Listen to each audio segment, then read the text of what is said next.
Assalamualaikum warahmatullahi wabarakatuh. Hamdan wa syukran lillah, salatan wa salaman ala rasulillah, la hawla wa la quwwata illa billah. Rabbi israh li sadri wa yassir li amri wahlul 'uqdatam min lisani yafqahu qawli.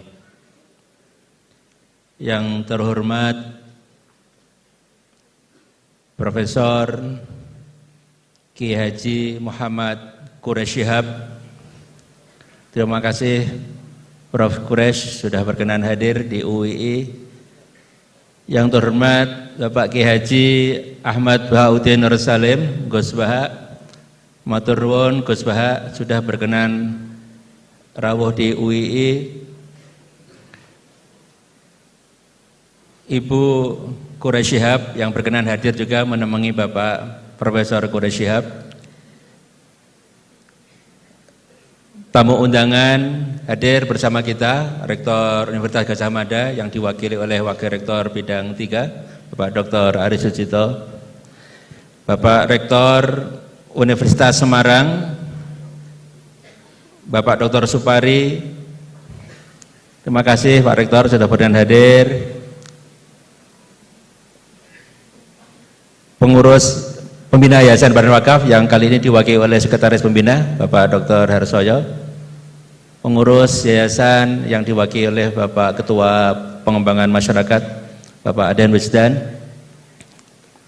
para kolega Wakil Rektor, Dekan, Wakil Dekan dan keluarga besar Universitas Islam Indonesia, dan juga beberapa tamu kehormatan dari beberapa lembaga termasuk dari PLN Jateng, dari Bank Mandiri, dari ada Universitas Brawijaya, PT PP, UIN Wali Songo, dan hadirin sekalian yang mohon maaf tidak bisa saya sebut satu persatu tanpa mengurangi rasa hormat. Kita semua berbahagia hari ini bersama kita Prof. Quraish dan Gus Baha yang insya Allah akan berbagi ilmu kepada kita di acara ngaji bareng dengan tema meneladani hasanah tafsir Al-Quran Indonesia. Insya Allah kita akan punya waktu yang penuh keberkahan sampai menjelang azan zuhur nanti. Ibu Bapak saya hormati, atas nama Universitas Islam Indonesia saya ucapkan selamat datang kepada semua hadirin yang saya tadi dapat laporan dari berbagai wilayah di Indonesia, dan mudah-mudahan kehadiran Ibu Bapak menambah keberkahan acara ini semuanya. Dan saya tahu Ibu Bapak hadir di sini tidak untuk mendengarkan sambutan saya. Nah, jadi saya akan singkat saja dan selanjutnya saya ingin mempersilahkan kepada Gus Baha untuk memulai. Dipersilakan Gus. Ya.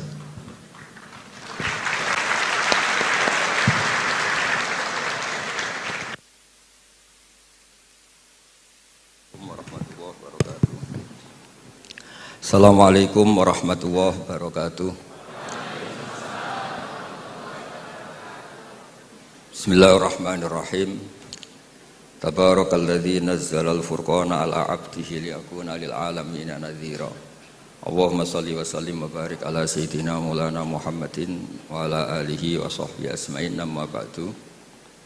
Yang kita hormati bersama Profesor Dr. Muhammad Quraish Shihab, semua yang hadir saya hormati, karena kalau mau nyebut sudah disebut Pak Rektor sebagai bentuk penghormatan bahwa ingatannya jenengan itu bagus, pokoknya kayak yang disebut Pak Rektor. Kedua, saya alhamdulillah ini rektornya tawaduk sekali, tahu diri, jadi alhamdulillah bagus.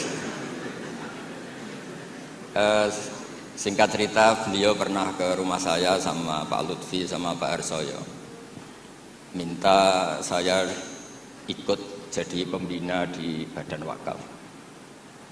Ya karena diteror, didatangi orang-orang sepuh, saya bilang iya gitu. Kalau adat Jawa itu kalau didatangi itu kan kayak diteror. Yes. Padahal saya di sini tuh lama sekali. Derekno Profesor Zaini ikut bantu. Karena latar belakang beliau itu sastra adab. Dulu di Al-Azhar sama dengan Profesor Kures, seniornya Pak Kures. Saya mulai kecil nekuni fikih, terutama fikih. Tapi karena bapak saya itu hafal Quran, keluarga saya itu banyak yang hafal Quran. Hafal beneran, maksudnya itu hafal betul itu. Nah, sehingga terus saya juga ikut hafal. Nah, kenapa judulnya seperti ini? Ini makalah nanti di taskhih istilahnya pondok bareng-bareng Pak Kures. Jadi Indonesia yang damai ini nggak lepas dari peran kitab-kitab yang datang ke kita, datang ke Indonesia. Misalnya arti kemenangan. Arti kemenangan itu tafsir yang datang ke kita. Ini yang paling terkenal kan tafsir Munir, karangannya Syekh Nawawi Al-Jawi. Itu beliau menyebut kemenangan umat Islam itu kemenangan logika. Logika bahwa alam raya ini dimulai dari satu Tuhan yang berstatus wajibil wujud. Tentu lebih masuk akal ketimbang logika yang lain. Misalnya logika nihilisme, bahwa alam ini dimulai dari ketiadaan. Karena itu melahirkan satu teori ketiadaan menciptakan yang ada. Jadi nanti membingungkan, ada teori al-adamu yakhluqu maujudan. Sesuatu yang enggak ada itu menciptakan yang maujud. Itu tentu enggak ketemu nalar. Ini saya baca ya, nanti di tasih Pak Kures. Awal makalah, saya baca Arabnya. Jadi yang pernah kuliah di Fakultas Syariah ini dosennya banyak yang santri saya ini, tapi nggak berani baca depan saya. Nanti kalau salah langsung dipecat sama Pak Rektor. Saya di sini itu mulai tahun 2000 sama Profesor Zeni. Dulu belum Rektor itu Pak Fatul Wahid. Tahu-tahu jadi atasan saya ini. Nggak bener itu, tapi nanti di akhirat atasannya saya lagi nanti. Karena yang bisa nyafaati itu orang hafal Quran itu, jadi harus. Saya baca ya. Kata Syekh Nawawi, wa may yatawallallaha wa rasulahu walladzina amanu fa inna hizballahi humul ghalibun. Siapa yang mempertuhankan Allah, mengikuti semua aturannya Allah, seterusnya terus pasukan Allah itu pasti menang. Ini ikut Al-Maidah 56. Wa may yattakhidhum awliya fin nusrah fa innahum junduwa wa junduwa humul ghalibun ala a'daihim bil hujjah. Fa innaha mustamirratun abadan amma bisaulah wa daulah faqat yuhlabun. Jadi kemenangan umat Islam yang permanen itu kemenangan logika. Kalau kemenangan perang, kemenangan bernegara, kemenangan sosial, orang Islam ya pernah kalah. Zaman Nabi Sugeng saja pernah mengalami kalah periode Mekah. Ketika periode Madinah juga pernah mengalami kalah di peristiwa perang Uhud. Tapi kalah-kalah sosial ini tidak ada pengaruhnya dengan kalah secara logika. Logika bahwa alam ini dimulai dari satu Tuhan wajibil wujud tentu lebih mudah dicerna. Makanya beliau ngendikan menang itu ala a'daihim bil hujjah fa innaha mustamirratun abadan, karena logika itu yang abadi. Artinya gini, ketika kita secara sosial ekonomi kalah, mungkin secara apa kalah, meskipun kita tidak ingin kalah, tapi jangan pakai ukuran itu. Nanti jangan-jangan ketika kita kalah kaya sama nyuwun sewu non muslim, atau kalah kaya sama yang sholat, buruhnya orang tidak sholat, yang sujud, buruhnya orang yang tidak sujud. Anda tidak perlu merasa kalah. Ketika Anda kerja dan tolabul halal, itu yang merintahkan Allah. Jadi Anda tidak pernah buruh di mata Allah, distatuskan tolabul halal, orang yang mencari apa? Halal, dan itu ibadah. Karena Islam hanya mengakui hukumnya Allah.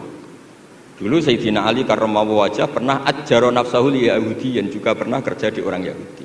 Tapi nggak merasa hina karena tolabul halal itu perintah Allah. Dulu Nabi pernah nggak punya uang. Alhamdulillah ditiru banyak umatnya, kalau nggak punya uang itu banyak alhamdulillah itu. Semoga jangan karena ingin punya uang ingin jadi dosen, berarti nyari jadi guru karena ingin punya uang. Semoga enggak jadi guru karena ingin ngajar. Nggih monggo niki tobat niki gitu. Jadi walhasil terus akhirnya Nabi itu mau beli gandum lah atau makanan. Cara Indonesia mungkin beras. Cara Jawa itu ngutang. Terus kata orang Yahudi, jaminannya apa Muhammad? Nabi sempat bilang, ngendikan, saya ini dipercaya langit, masa kamu tidak percaya saya? Kata orang Yahudi itu menurut orang Islam, saya ini Yahudi. Walhasil Nabi terus rohanahu dir'an. Nabi menggadekan rompi perang sebagai jaminan kalau kapan-kapan tidak kuat bayar. Ya muamalah sama orang Yahudi. Jadi intinya tafsir yang datang ke kita itu banyak cerita. Bahkan cerita fitnah min adzabil qabri itu ceritanya Sayyidah Aisyah itu didatangi 2 perempuan Yahudi. Sayyidah Aisyah itu dermawan sekali. Ya memang orang-orang soleh itu jubila auliya wala sakha. Orang soleh itu pasti dermawan. Karena sering dikasih, terus si orang Yahudi, perempuan Yahudianya ini mendoakan semoga kamu diselamatkan dari siksa kubur. Sama sih ingat redaksi di kitab Bukhari. Walam an'am an usaddiqahuma, kata Sayyidah Aisyah, saya tidak nyaman membenarkan dia karena 2 orang ini orang Yahudi. Setelah Nabi datang terus diceritani sama Sayyidah Aisyah, itu benar bahwa nanti memang ada adzabil qabri. Semenjak itu ada isti'adzah min adzabil qabri. Allahumma inni a'udzubika, seterusnya sampai min adzabil qabri wa min fitnatil mahya. Dan masih banyak lagi cerita-cerita sosial Nabi yang Nabi tertawa-tawa ketika orang Yahudi bilang nanti pas kiamat itu kan hancur semua Muhammad. Lalu orang-orang yang sudah mati diletakkan di mana? Pokoknya terus orang Yahudi cerita-cerita, terus Nabi tertawa-tawa, fadhahika hatta badat nawajiduhu tasdiqan lima qalahul khabru. Nabi tertawa-tawa, oh iya benar. Semenjak itu ada ilmu bersama bahwa kalau orang Yahudi, orang Nasrani cerita ilmiah itu la tusaddiquhum wa la tukadzibuhum. Kamu jangan ngambil sikap membenarkan, juga jangan sampai ngambil sikap mendustakan. Kamu benarkan jangan-jangan pas yang muharraf, yang tipuan. Kamu dustakan jangan-jangan yang masih orisinil. Makanya secara ilmiah Nabi ngendikan la tusaddiquhum wa la tukadzibuhum. Intinya tidak ngambil sikap ekstremis itu juga ajaran tafsir yang sampai ke kita. Karena kita ini butuhnya menang fil hujjah. Dan Allah sering ngendikan di beberapa ayat, diantaranya tentu qul falillahil hujjatul baligh. Makanya di sini saya itu profesor sering ngaji di sini Pak Kures. Tapi entah lupa apa tidak, saya itu sering ngaji direktorat sama Pak Fathul Wahid. Harusnya sudah jadi kiai karena sering ngaji sama saya. Tapi kalau jadi kiai kan, kata Profesor Zaini itu pernah cerita, kalau jadi kiai itu rezekinya agak jelas, nggak per bulan dapat apa gaji. Makanya Pak Zaini pas ketua ini, sayang Bu Ova nggak hadir karena beliau di Jakarta. Putri Pak Zaini sekarang yang jadi rektor di UGM. Itu ada ustadz latihan kiai itu jatuh di Indramayu, pas itu beliau ketua wilayah itu Kemenak di Indramayu. Itu jatuh, santrinya tuh susahnya bukan main, tapi kata kiainya nggak apa-apa, masih kan. Ternyata yang dipegang itu salam template itu. Jadi badannya agak dipikir tapi masih. Karena dulu jadi kiai itu susahnya minta ampun. Makanya profesi ini sudah jarang yang mau itu. Kalau jadi kiai artis banyak yang mau, karena makanya saya jadi kiai di UI itu sering istighfar. Jangan-jangan ini kategori elit sehingga hisabnya besar. Makanya saya ini termasuk kiai orisinil, jadi saya dipaksa jadi kiai di sini, tapi sering nggak mau karena saya ini kiai betul. Jadi kalau fasilitas banyak takut hisab. Kalau kiai nggak betulan fasilitas banyak tambah seneng. Nah ini bukan nyindir siapa-siapa, ini memang aturan ikhlas begitu. Mukhlisin Alauddin enggak nyindir siapa-siapa, memang aturannya begitu. Saya cerita di keluarga saya yang masih megangi itu. Di pondok itu ajaran pertama itu tauhid, dan itu mesti diajari sifat pertama Allah itu wajibul wujud kita mbakok mukhalafatul hawadis. Dan mereka sering beri contoh. Kenapa tafsir Munir bismillahirrahmanirrahim? Pertama yang diterangkan oleh tafsir Munir, Senawi Al-Jawi. Kenapa Al-Quran dimulai dari ba? Dan ba dimulai ada titiknya satu. Itu Allah seakan-akan mau maklumatkan bahwa awalu hadil mawujudat adalah nuqtah wahidah. Pertama wujud, kamu gambar apa saja, saya sering cerita ini tak ulang-ulang. Kamu gambar apa saja, entah gambar jelek, entah bagus, tetap dimulai dari satu titik. Angka 1 juta sampai 1 miliar 1 triliun tetap dimulai dari angka 1. Sebab itu bak di situ kata Syekh Nawawi adalah bi kana makana wa bi yakunu mayakun. Dengan saya kata Allah, yang ada menjadi ada, yang mau ada saya yang mengadakan. Unsur utamanya saya kata Allah. Nuqtatil wujud. Artinya gini, andaikan kita neladani tafsir-tafsir yang ada di Indonesia, kita ini pasti menguatkan akidah. Bukan menang kalah urusan sosial, urusan apa. Itu kedua ketiga lah, syukur-syukur menang. Tapi kalau kita paksakan itu yang nomor 1, pasti kita sering kecewa. Itu rektor UI itu mesti miskin tuh dibanding pengusaha-pengusaha Jakarta itu. Itu kalau nggak terima, saya ini rektor Universitas Islam, masa kalah kaya, kan repot nanti. Ini barokahnya qanaah, alhamdulillah gak apa-apa. Ya jadi jelas ya, di sini beliau ngendikan yang menang hujah itu fa innaha mustamirratun abadan. Logika itu mustamirratun abadan. Dalam kitab Fathul Bari, sarahnya Shahihul Bukhari dijelaskan kemenangan umat Islam itu iltidza dan aklian. Kita punya akidah yang secara akal tuh nyaman.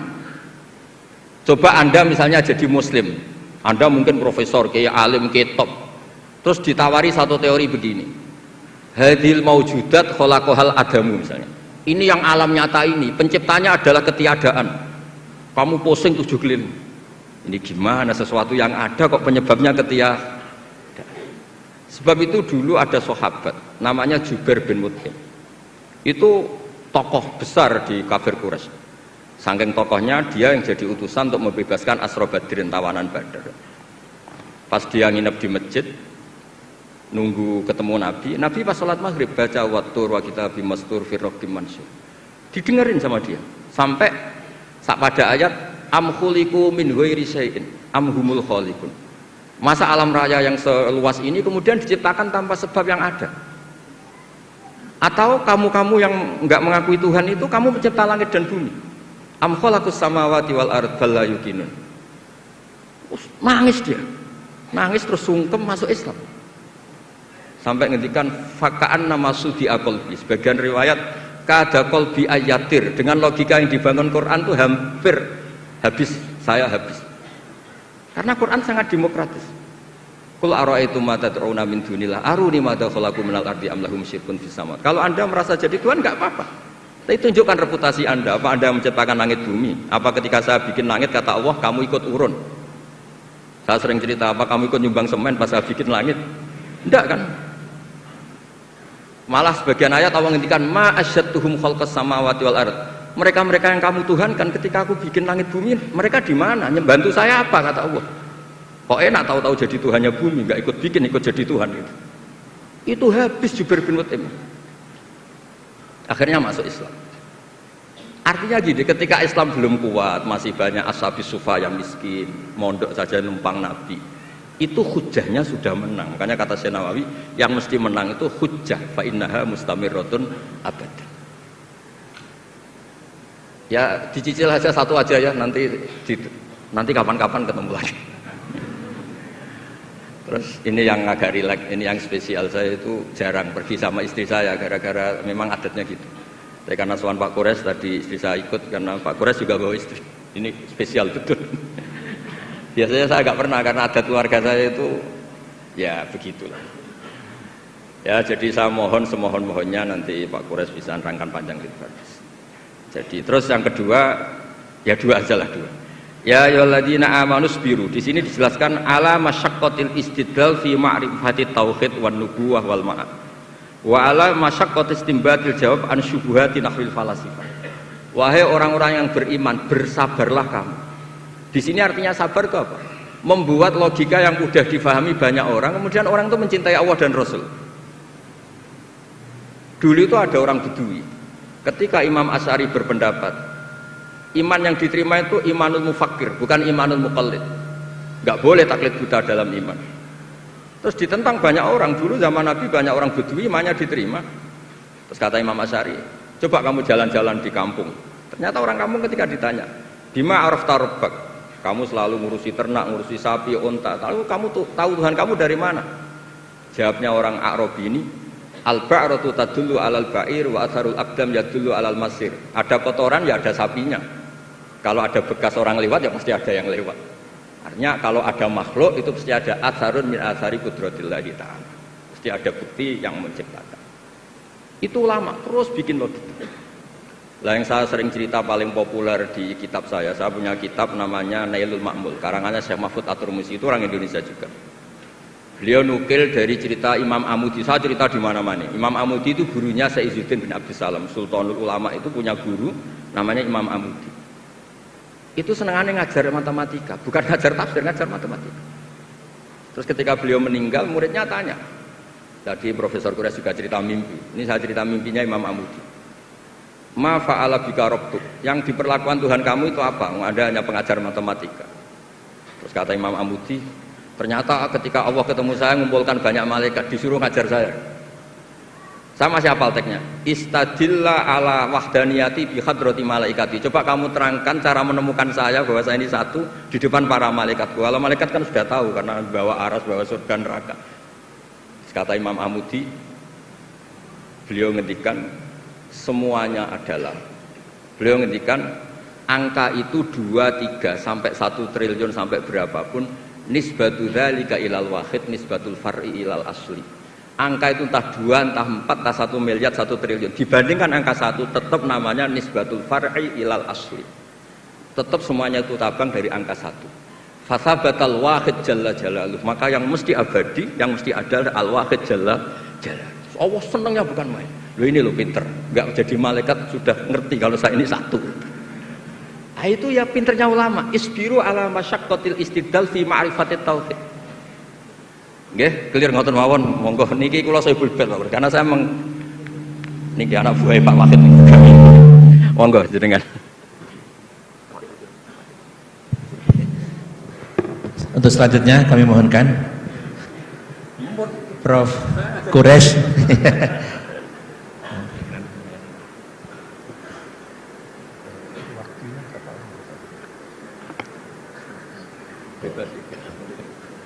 Sampai masuk.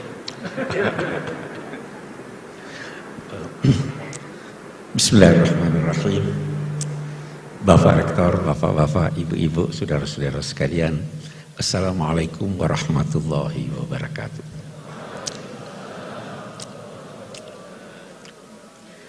Berbahagia saya dapat bertemu, dapat berbincang, dapat belajar dengan bapak-bapak dan ibu-ibu sekalian.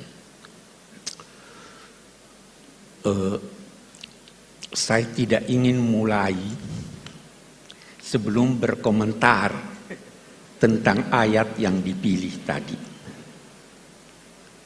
Tadi dibacakan wa ma Muhammadun illa rasul qad khalat min qablihi rusul afa immata aw qutilan qalabtum ala aqabikum wa may yanqalib ala aqibaihi fala yadhurrullaha syai'an. Ayat ini pelajaran buat kita. Ayat ini turun setelah perang Uhud. Sebahagian sahabat Nabi meninggalkan medan perang. Bahkan diduga ada yang goncang imannya sehingga meninggalkan Islam. Turun ayat ini. Ada satu penafsiran yang saya anggap baik sekali dari seorang pemikir Aljazair, Malik bin Nabi.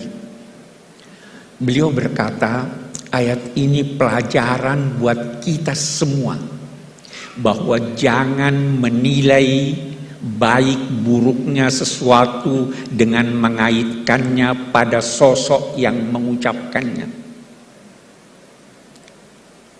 Sahabat-sahabat yang meninggalkan medan perang dan yang boleh jadi meninggalkan Islam itu karena mereka terkagum-kagum pada Nabi pada saat hidupnya, dan begitu tersebar bahwa beliau wafat, beliau meninggalkan. Ini karena mereka mengaitkan kebenaran dengan sosok manusia. Jangan pernah menilai baik buruknya sesuatu karena ada materi. Jangan pernah mengaitkan baik buruknya sesuatu karena ini diucapkan oleh profesor ini, itu, dan sebagainya. Nilailah baik buruknya sesuatu itu dari idenya, bukan dari orangnya. Walaupun itu diucapkan oleh Nabi Muhammad SAW, selama ucapan itu bersumber dari pribadi beliau, bukan dari Allah Subhanahu wa Ta'ala. Karena itu sebagian sahabat Nabi, kalau Nabi berucap, itu bertanya, ahada ra'yun am huwa wahyun. Apa ini pendapat pribadimu atau ini wahyu? Kalau wahyu sami'na wa ata'na. Tapi kalau pribadi Nabi, boleh jadi beliau keliru. Nah, ini saya kira pilihan yang baik untuk mengingatkan kita dan untuk menjadikan kita ketika menilai atau membaca tafsir-tafsir dari siapapun, termasuk orang-orang yang kita kagumi, jadikanlah kebenaran, baik atau buruknya sesuatu itu berdasarkan ide yang disampaikan. Itu yang pertama. Nah, tafsir karya ulama Indonesia cukup banyak. Tetapi tidak banyak yang komplit 30 juz. Itu satu. Dan tidak banyak juga yang dalam bahasa Melayu atau bahasa Indonesia. Turjumanul Mustafid karya Abdul Rauf Singkal, Allah yarhamu, itu dinilai sebagai kitab tafsir berbahasa Melayu pertama yang komplit. Walaupun perbedaan pendapat ada. Itu dinilai, ada yang menilainya terjemahan dari tafsir Al-Baydawi. Snokor-Holonyo berpendapat begitu. Tetapi tafsir Al-Baydawi panjang ini tidak pendek, sehingga ada yang menilai bahwa itu adalah terjemahan dari tafsir Al-Jalalain. Betapapun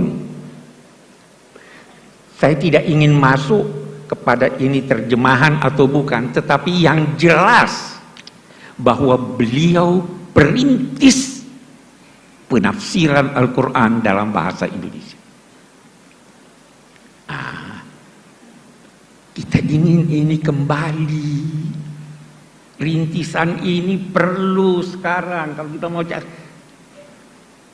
siapa yang bisa merintis, menulis tafsir Al-Quran dalam bahasa Inggris? Yang pertama lakukan itu Muhammad Asad, orang Austria yang asalnya Yahudi. Tetapi itu Yahudi yang baik, bukan Zionis.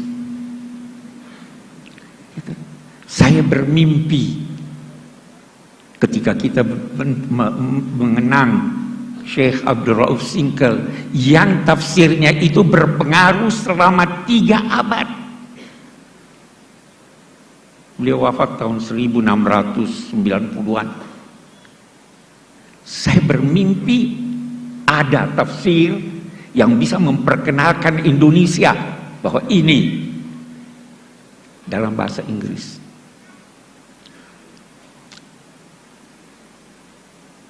Itu kita, walaupun isinya boleh jadi sebagian kita tidak setuju. Apalagi kalau kita bicara tafsir Al-Baydawi. Ada di tafsir Al-Baydawi. Nah, ini di pesantren-pesantren pasti masih dibaca sekarang ya. Ada di tafsir Al-Baydawi dikutip hadis la tatara'a narahuma, tidak boleh saling terlihat api yang digunakan memasak antara apinya orang Muslim dan apinya orang Yahudi. Terus dia berkata, itu firman Allah, wala tattakhidul yahuda wan nasara auliya, adalah larangan mempekerjakan orang Yahudi.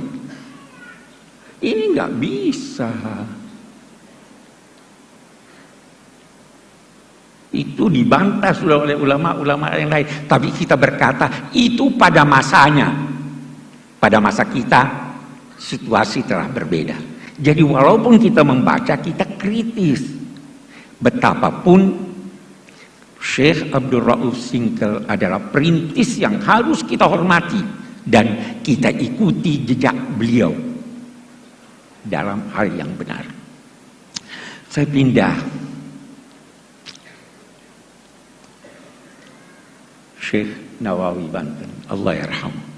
Ini orang sangat istimewa. Jangan pernah menduga bahwa yang superior itu dalam bidang agama orang Arab. Tidak. Beliau gurunya orang Arab. Sampai dikenal sebagai apa? Sayyidu Ulama'il Hijaz. Beliau diminta mengajar di Al-Azhar. Orang dari mana? Dari Serang. Ini pewarisnya.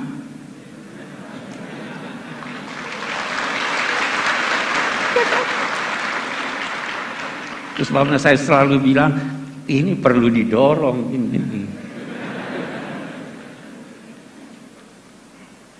Kenapa Syekh Nawawi mendapat tempat yang begitu besar? Kalau kita baca tafsirnya, saya itu terkagum-kagum baca nama tafsirnya dan mukaddimahnya. Rahasianya ada di sana. Nama tafsirnya Marah lagi. Marah itu atau marah itu tempat istirahat. Labid itu orang yang menetap. Dia merasa beristirahat ketika membaca Al-Quran. Dia menetap di sana, tapi dia bersahabat dengan Al-Quran.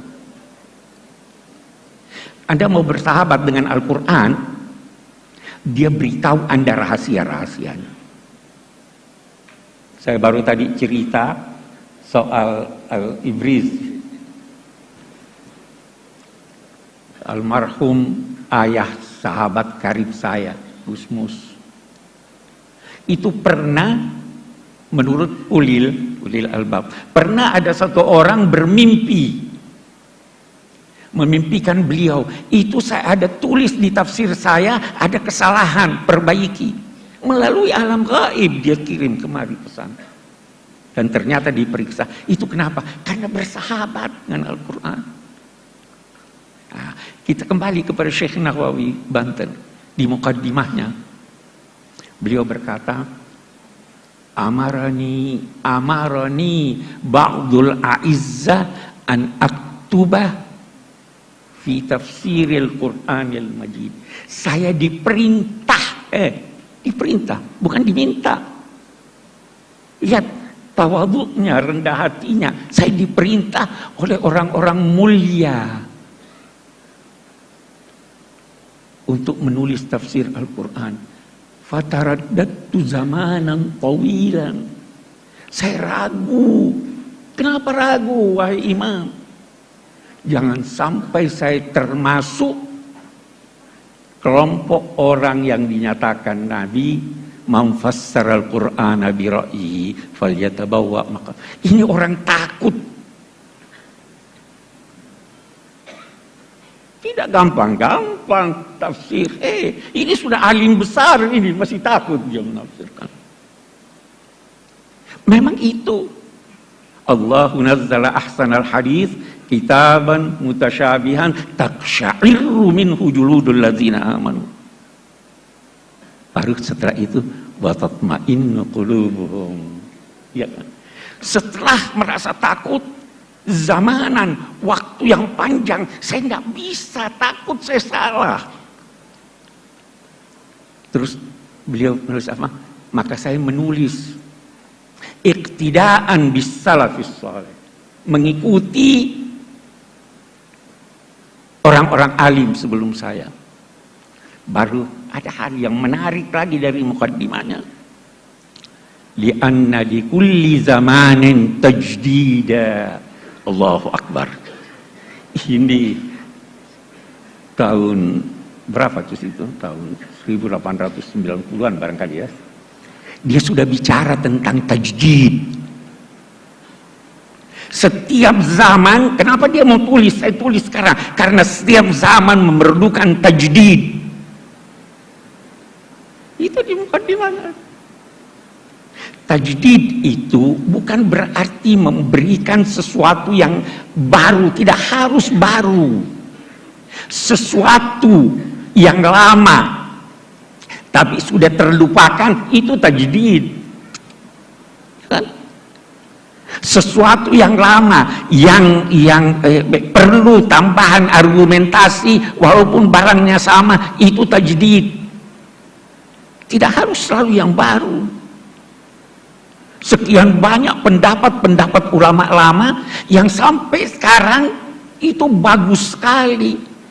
Apalagi sebagian ulama kita itu punya istilah al-fiqhul iftiradi.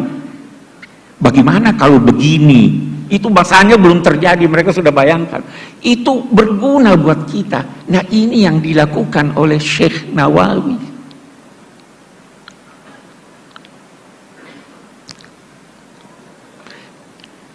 Sekali lagi,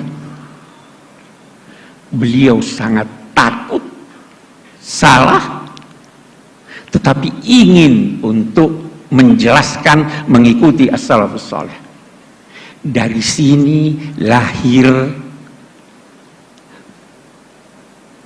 apa yang dinamakan syarat-syarat seorang penafsir, supaya tidak keliru.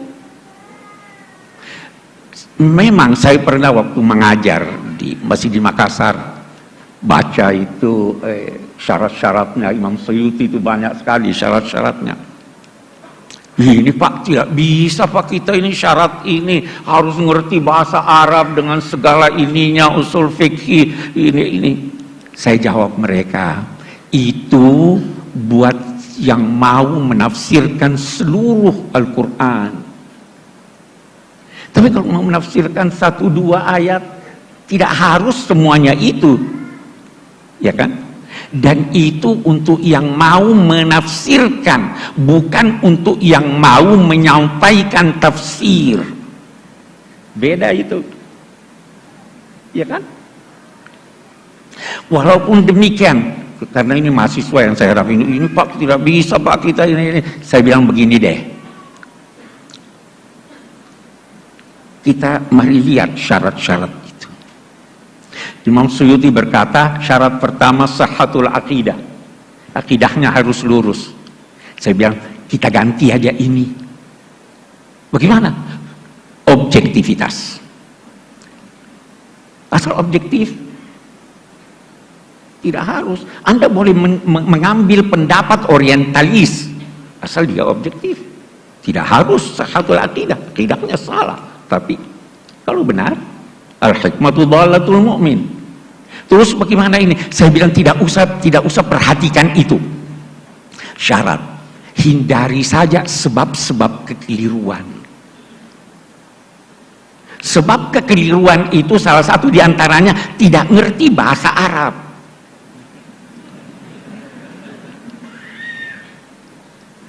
Atau menerjemahkan kata dalam bahasa Arab dari kamus-kamus modern. Itu bisa salah. Pernah tersebar itu Nabi Muhammad sebelum jadi Nabi sesat dia itu. Kenapa? Itu kan di Quran, wa wajadaka dhallan fahada. Dhal itu bukan berarti sesat. Tidak menemukan kebenaran itu juga dhal namanya. Antadilla ihdahuma, kalau ada dua perempuan, itu juga itu saya sudah beri saran, itu saya tidak tahu apa sudah diperbaiki atau tidak. Itu ayat yang menyatakan fa illam yakuna rajulaini farajulun wa imra'atan antadilla. Diterjemahkan begini, kalau tidak ada dua orang lelaki, tidak ada seorang lelaki, maka dua orang perempuan. Masa tidak ada seorang? Kalau bukan, beda enggak? Kalau bukan seorang lelaki, maka dua orang perempuan. Takut jangan sampai salah satu dari perempuan itu lupa, tubillah. Ya kan beda sudah ini. Tidak ngerti bahasa Arab. Ini bagus nih. Terjemahan artinya. Karena tidak mungkin Al-Quran itu dialih bahasakan. Mengalih bahasakan bahasa Jawa ke bahasa Indonesia aja tidak mungkin.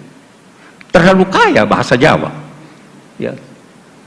Apalagi Al-Quran, kita terjemahkan maknanya. Tapi jangan keliru. Di sini Al-Baqarah diartikan apa? Sapi betina. Kenapa betina? Karena ada tak marbuta. Itu bukan tak marbuta yang menunjukkan perempuan atau jenisnya. Itu jenis sapi. Ada yang liar, ada yang ini jantan atau tidak. Itu Baqarah, kawan. Tapi kekeliruan kita itu. Jadi sebentar kita akan bicara lebih banyak tentang itu.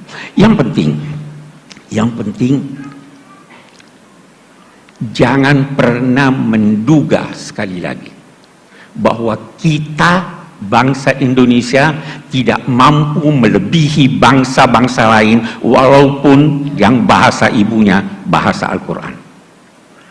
Sekali lagi buktinya kita mampu, asal kita mau belajar.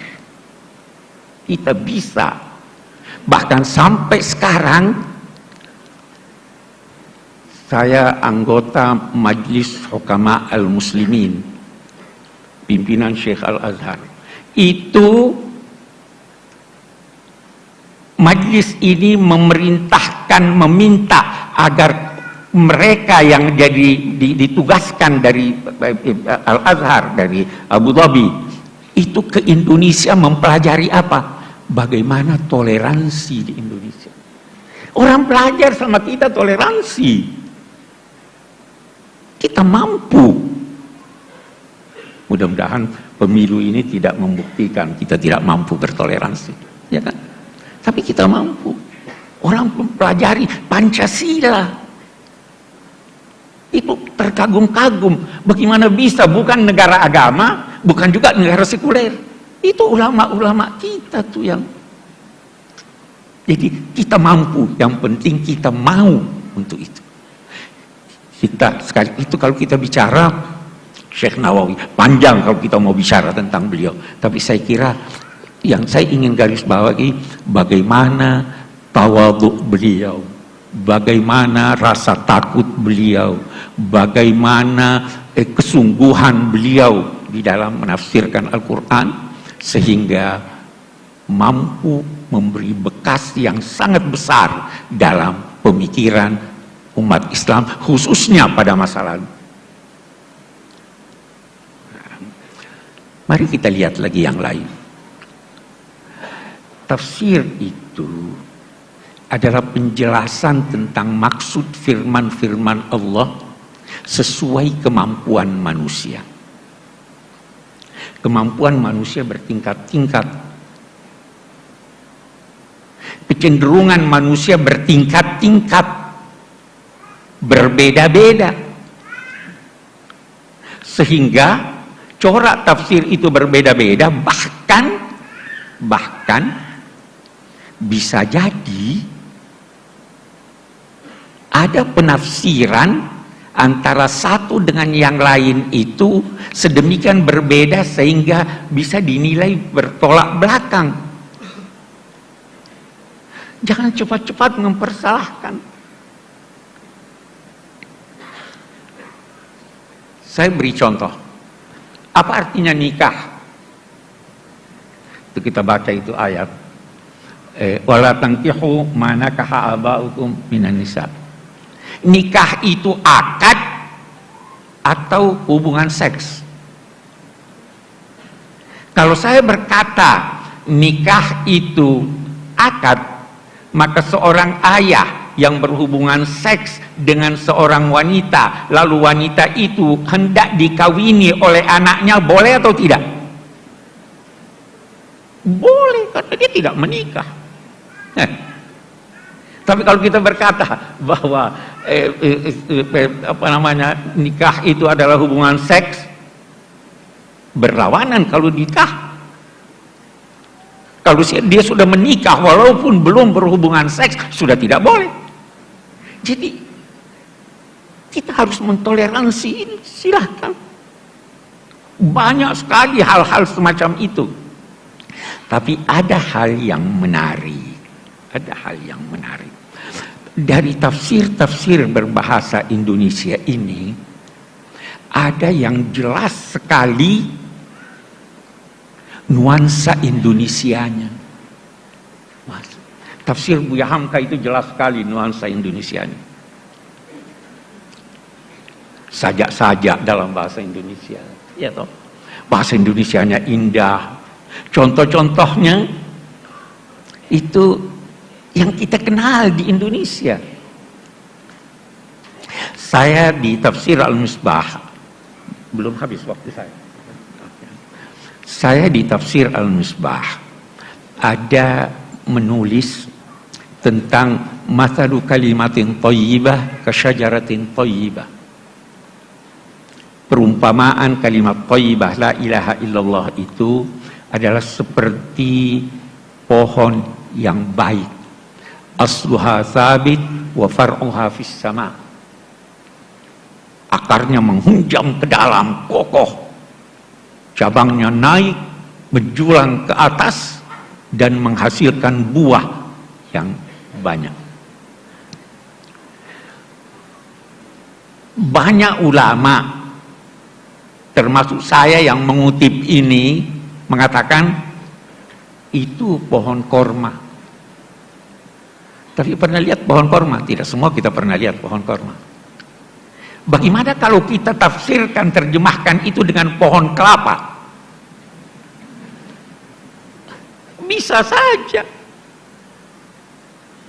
Itu sangat Indonesiawi itu. Ya kan?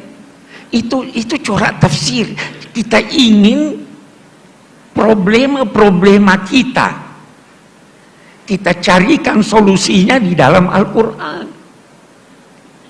Salah satu kritik terhadap kitab-kitab tafsir yang lama adalah memberikan solusi terhadap problema mereka, bukan problema kita. Di sini perlunya tajdid. Kita punya problem. Al-Quran turun untuk itu.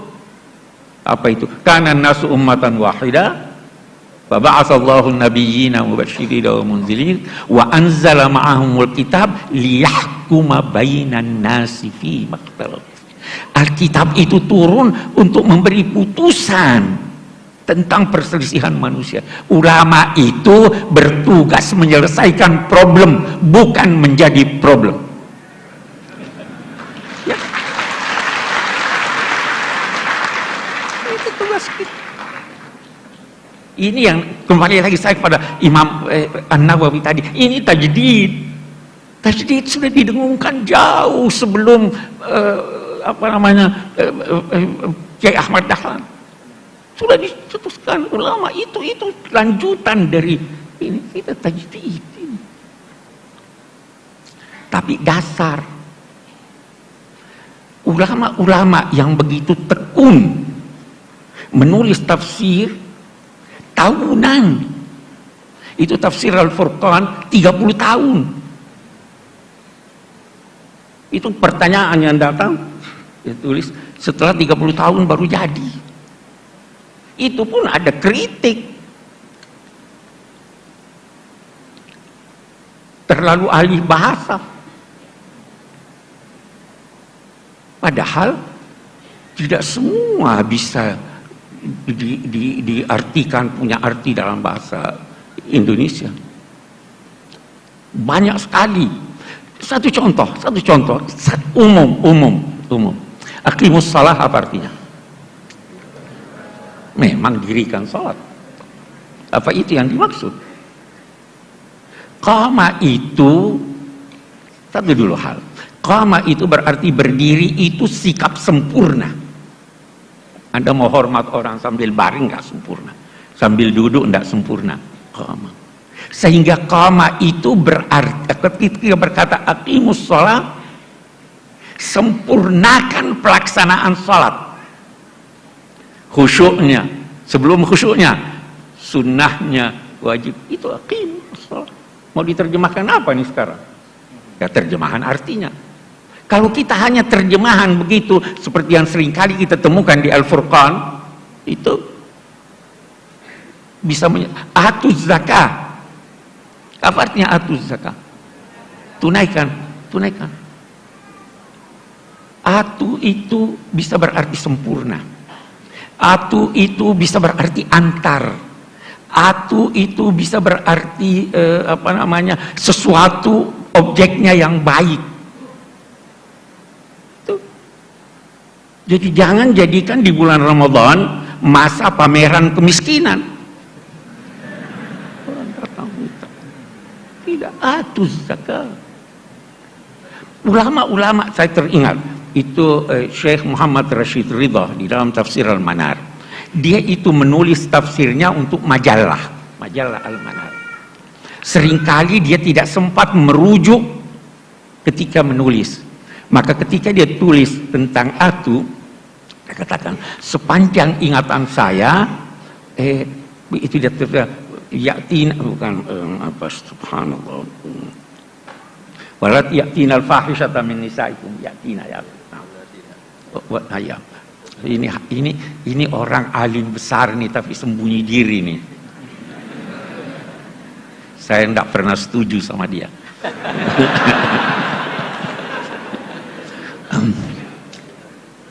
Dia katakan atu itu untuk sesuatu yang buruk.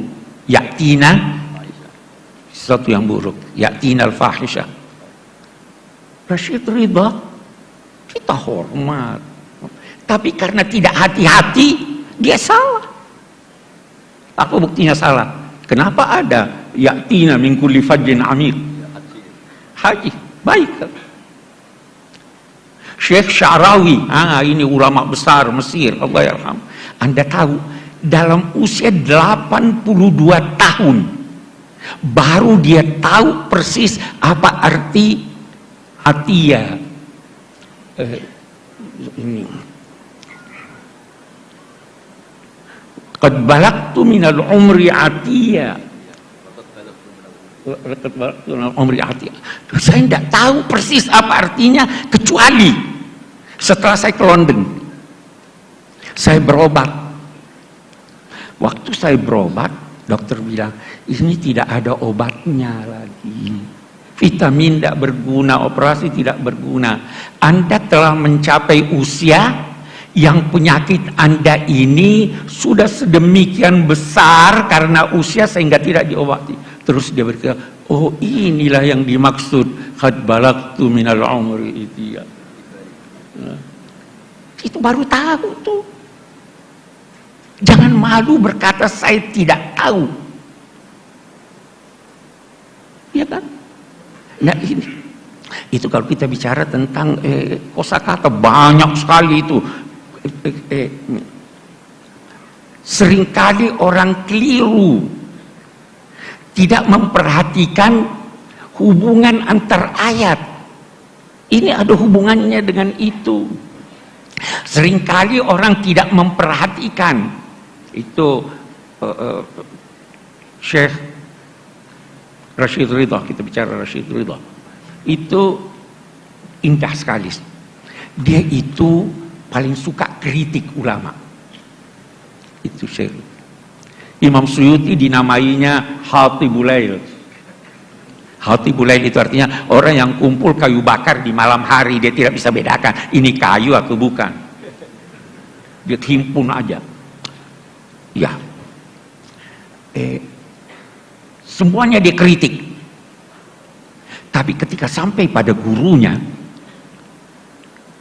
dia beda pendapat, tetapi sangat halus. Dia carikan pembenaran.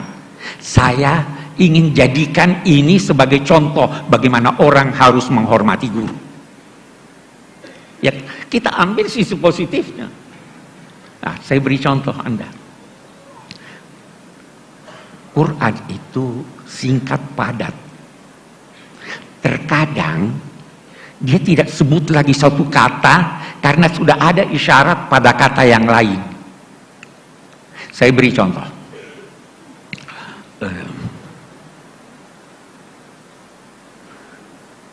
Ja'alakumul laila litaskunu fihi wan nahara mubsira. Allah menciptakan buat kamu malam supaya kamu dapat tenang, tidur tenang.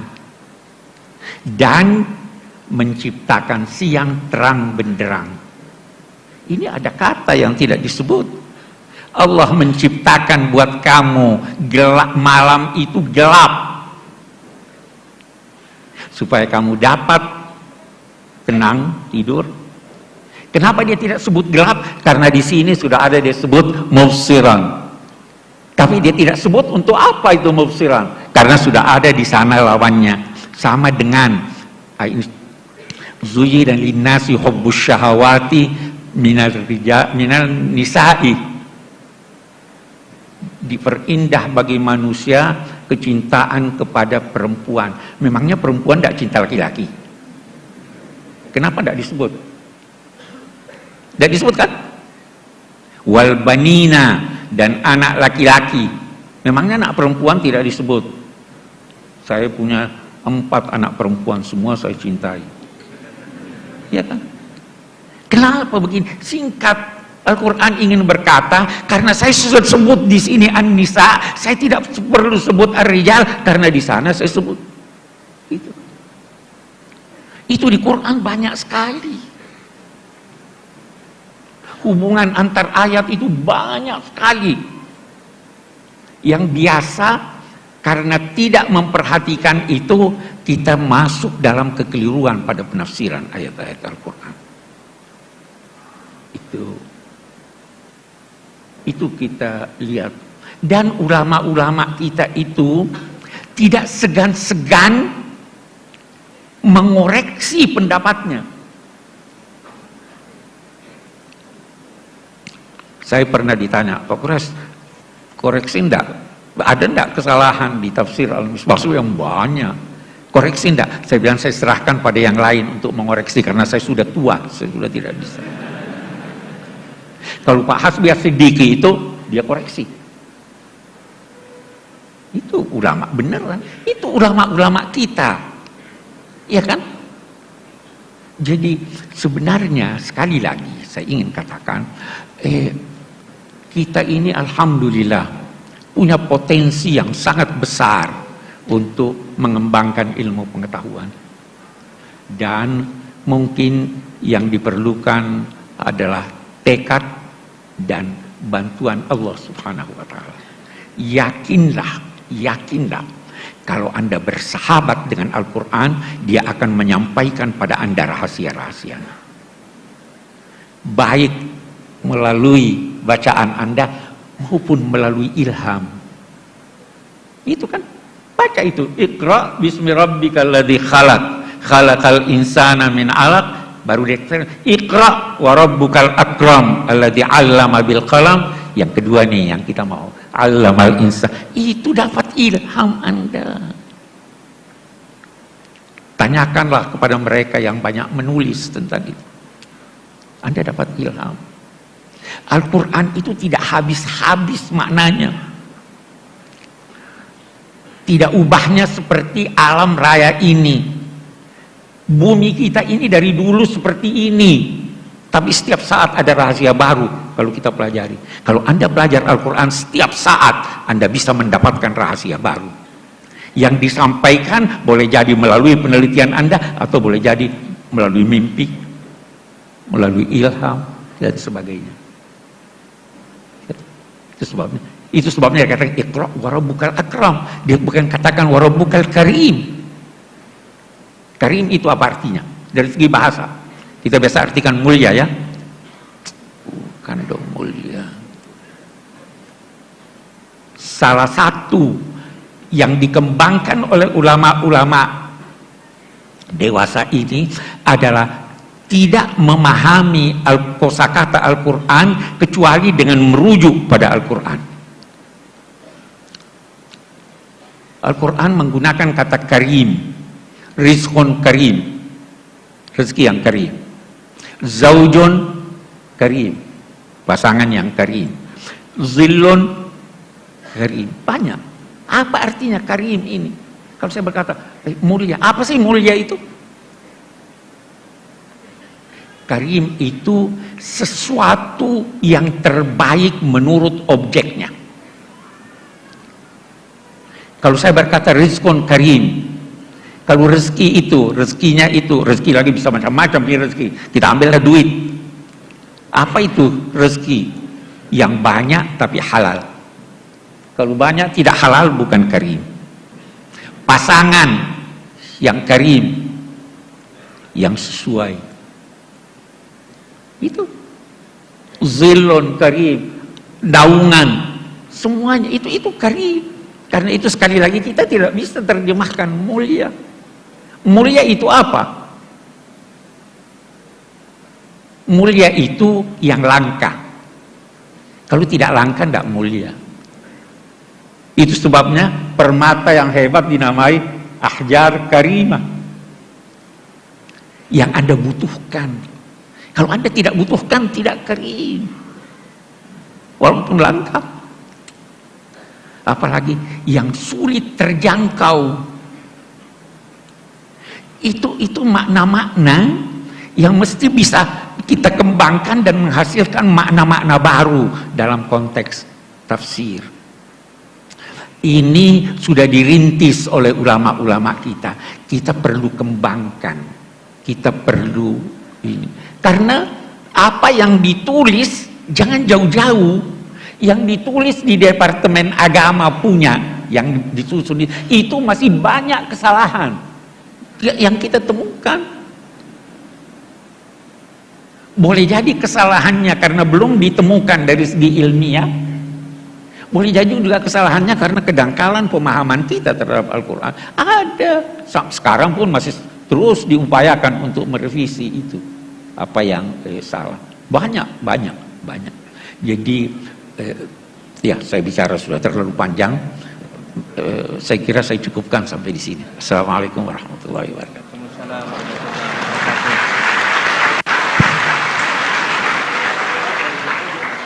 Terima kasih Prof. Quraish.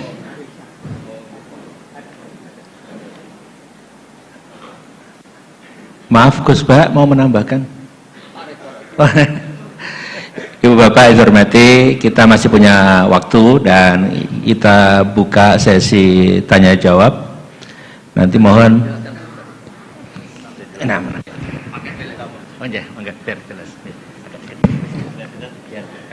Oh ya. Bismillahirrahmanirrahim. Alhamdulillah bingung semua toh. Jadi yang saya mau katakan di sini adalah peristiwa-peristiwa furu'iyah. Itu memang Nabi didesain salah, bukan salah, didesain salah, sehingga itu melahirkan hukum fikih. Nabi itu pernah sholat duhur, itu di riwayat Bukhari hanya 2 rakaat. Setelah itu pulang sampai pintu gerbang mau sampai dalam, sahabat yang kayak kita-kita ini senangnya bukan main, karena ini revisi hukum dari 4 menjadi 2. Senangnya minta ampun itu. Yang kayak saya lah, termasuk jenengan semua. Terus kemudian sahabat yang akabiru sahabat karena beretika gak berani negur, gak berani tanya. Tapi ada sahabat namanya Dzulyaden. Maksudnya menjelaskan dikatakan Pak Quraish, yang dilakukan Nabi pun ada yang tidak dari wahyu, dan itu bisa dengan arti desain Allah salah untuk syariat. Akhirnya Nabi ditegur sama Dzulyaden, aku siroti sholatu amnasita ya Rasulullah. Apa ini sholat sekarang jadi 2, apa memang kau lupa? Nabi masih menjawab kullu dzalika lam yakun, itu semua gak terjadi. Nabi kembali tanya semua sahabat, ahakun maqalahu Dzulyaden, apa benar yang dikatakan Dzulyaden? Semuanya bilang benar, tadi engkau sholat hanya 2 rakaat. Terus Nabi takbir lagi menambahkan 2 rakaat. Makanya terkenal di kalangan ahli tafsir, Nabi ngendikan ma kuntu ansa walakin unassa li as-sunnah. Saya ini tidak pernah lupa, tapi didesain Allah lupa supaya orang tahu kalau sholat lupa itu kayak apa. Alhamdulillah kita sering lupa, jadi ya. Kedua itu peristiwa Nabi itu mau sholat, sudah mau takbir, sudah di mihrab. Kata Nabi, makanakum, kamu diam di sini aja. Nabi pulang, setelah kembali ke masjid atau musola, yakturu ra'suhu ma'an, kelihatan habis mandi junub. Terus kata Nabi, oh ya tadi saya lupa belum mandi junub, makanya pulang terus mandi. Kata banyak kiai itu, kalau kita tidak akan Gus lupa itu. Ya lupa itu maksudnya lupa mandinya apa lupa sejumnya tidak tahu saya. Kata kiai yang bela Nabi itu nunjukkan Nabi itu mesra, mau sholat saja masih dapat jatah katanya. Nah kalau kiai kan tidak mesra, makanya tidak kalami itu kan. Tapi intinya Nabi itu manusiawi sekali, dia pernah lupa sudah di itu. Kalau yang melakukan Pak Rektor mesti mikir apa ya semua gitu. Pak Rektor sholat zuhur 2 rakaat pasti mikir apa toh nganti lali kan gitu. Sebetulnya itu meraktekkan sunnah Rasul tadi benar.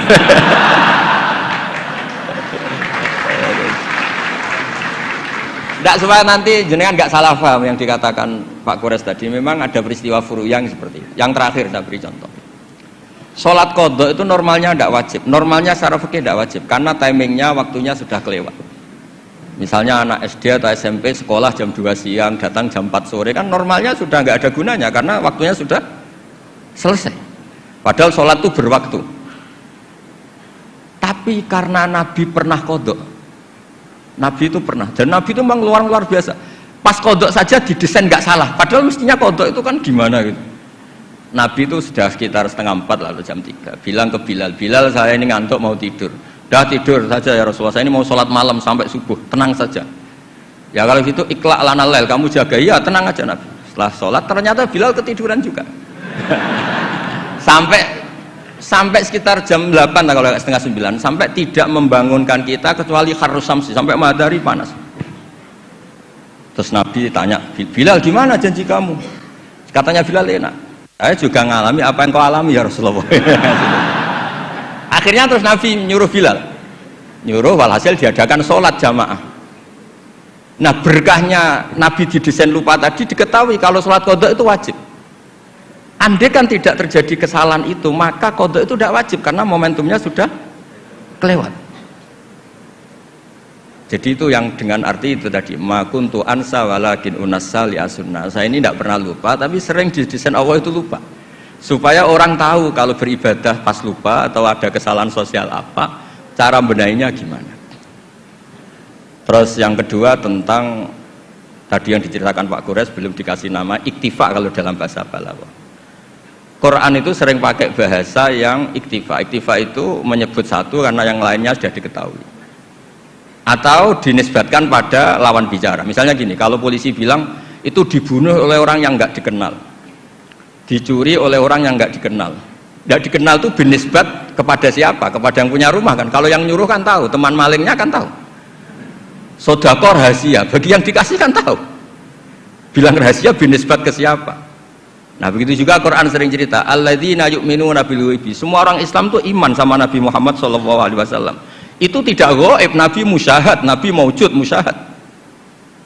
Tapi iktifa bil ghaibi wa bil musyahad. Orang yang enggak kelihatan saja iman, apalagi sama yang kelihatan. Jadi ada lagi wa huwallazi yabda'ul khalqa tsumma yu'idu wa huwa ahwanu alaih. Kalian semua tahu kan langit bumi yang menciptakan saya, maka setelah hancur saya juga menciptakan lagi. Dan itu lebih mudah kata Allah. Karena logika manusia adalah mengembalikan materi yang sudah ada lebih mudah ketimbang membuat dari awal. Jadi ada beberapa bahasa yang binisbat lil mukhatab. Sehingga bahasa Quran itu sering pakai misalnya nyun sewu wajadaha taghrub, matahari kamu lihat tenggelam. Allah tidak pernah cerita faidan asyamsu gharibah, matahari tenggelam. Nggak mungkin matahari yang al-jirmul akbar, fisik yang lebih besar tenggelam di bumi yang lebih kecil, nggak ada. Tapi fi nazaril aini, menurut pandangan mata, matahari sekarang sudah tenggelam di gunung itu. Wajadaha taghrub. Nah, di ayat-ayat seperti ini Quran sangat fasih sekali. Misalnya ngendikan wa tarol jibala tahsabuha jamidata wa hiya tamurru marras sahab. Wajadaha taghrub. Jadi kita mengatakan matahari tenggelam itu binisbat dengan ukuran mata kita melihat matahari tenggelam. Tapi hakikatnya tidak mungkin matahari yang lebih besar ketimbang bumi kemudian tenggelam di bumi. Nah makanya aturan-aturan tafsir yang dikatakan Pak Kures itu pilihannya dua. Kamu pura-pura nggak tahu saja sehingga GR jadi ahli tafsir, atau ahli tafsir tugas karena UI butuh pusat studi tafsir terus ada yang daftar terus masuk gitu saja. Itu nggak ada ukurannya. Ukurannya pokoknya kroninya rektor masuk gitu. Kalau ukurannya dites ya mungkin yang lulus saya tok. Kalau dites itu yang lulus saya tok. Ya ini guyon tapi betulan katanya. Jadi apa ya gitu. Jadi memang nah yang tadi yang dikatakan Pak Quraisy memang benar, banyak lafadz ta yang lil wahdah bukan lil jinsi. Memang Baqarah itu lil wahdah bukan lil jinsi. Dan memang di beberapa tafsir termasuk tafsir di Kemenak itu juga masih diberi kata betina. Itu satu-satunya kita bela itu nyari tafsir-tafsir yang kebetulan sejenis. Ada riwayat mengatakan itu unsan, tangintimnya kapan? Tapi memang di bahasa Arab tuh gitu ya. Makanya Abu Hanifah dulu pernah dibully, ditanya apa Namlatu Sulaiman. Beliau zaman itu mungkin belum ila darojatil mustahid, jawab perempuan. Alasannya qalat namlatun. Terus diingatkan sama ahli bahasa, itu namlah li wahdatil jinsi, karena dari kata ya ayuhan namlu ketika jenis pakai tanpa tak, ya ayuhan namlu dkhulu masakinakum, ketika sudah wahdah qalat namlatun. Makanya di antara argumentasinya Nabi Adam dulu nanti itu mau debat sama malaikat, kan kata Allah kan wala taqrabah hadis syajarah, pohon itu berarti satu tok yang dilarang, yang lainnya boleh. Jadi itu masalah-masalah yang setidaknya karena Anda dengar dari Pak Quraisy, dari saya, setidaknya bertobat lah. Kalau tidak ahlinya ya jangan ikut gitu. Itu aja berkahnya mengerti, kalau tidak mengerti itu ya itu. Jadi ya bertobat, kalau tobatnya diterima ya alhamdulillah, kalau enggak ya berharap diterima kapan-kapan.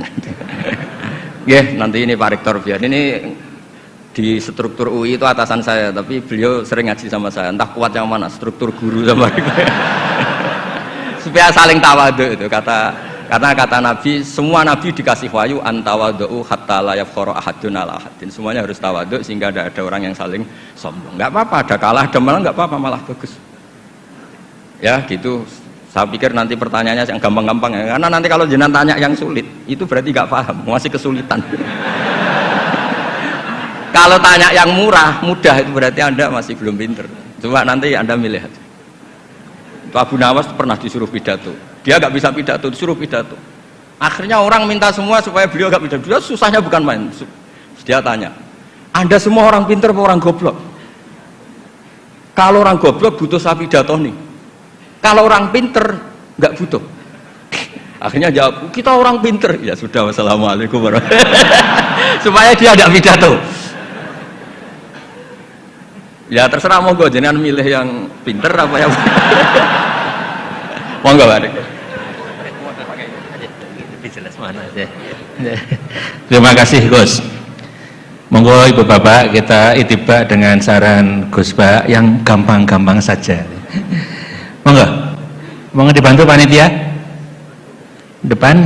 Kita bagi sesi pertama 3 pertanyaan.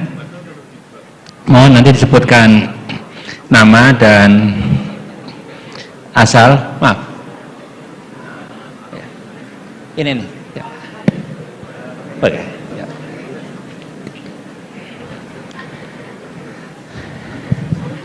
Monggo yang pertama, silakan. Assalamualaikum warahmatullahi wabarakatuh. Ya.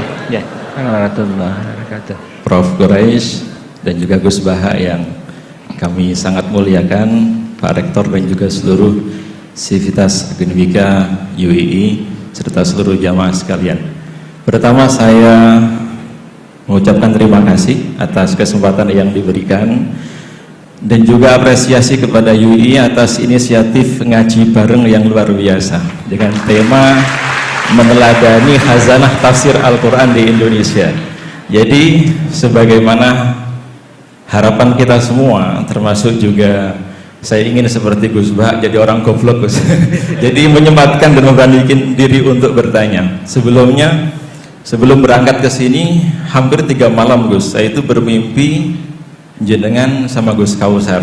Ya nggak tahu apa isyaratnya. Mungkin kalau Prof. Quraisy tadi itu dalam terminologi Abid Al-Jabiri seperti teori epistemologi burhani atau irfani, mungkin kok bisa ketemu dalam mimpi sampai 3 hari. Gus Baha, Gus Kausar, kemudian saya sowan duduk di bawah. Dan ternyata betul tidur itu bisa mempertemukan kita. Kemudian yang kedua, harapan kita mudah-mudahan tidak hanya hari ini dan tidak hanya kajian seperti yang Masya Allah luar biasa, tapi lahir atau ada keberanian dari semua yang hari ini untuk menjadi penerus-penerus Mbah Nawawi, termasuk Syekh Khatib Al-Minangkabawi, Syekh Abdul Rauf Al-Singkli dan seterusnya, atau Syekh Soleh Darat dari Semarang, termasuk Gus Baha. Kita mendorong Gus Baha, mendorong ke depan Gus untuk bisa menulis kitab tafsir. Karena selama ini kita hanya mendengar beliau dari YouTube, betul? Ya.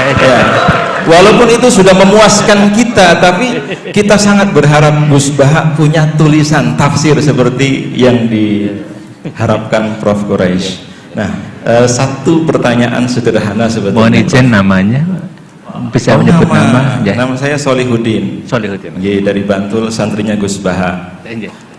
Pertanyaan Prof, untuk Profesor Quraisy mawon. Gus Baha insya Allah sudah banyak yang akan bertanya, apalagi mbak-mbak.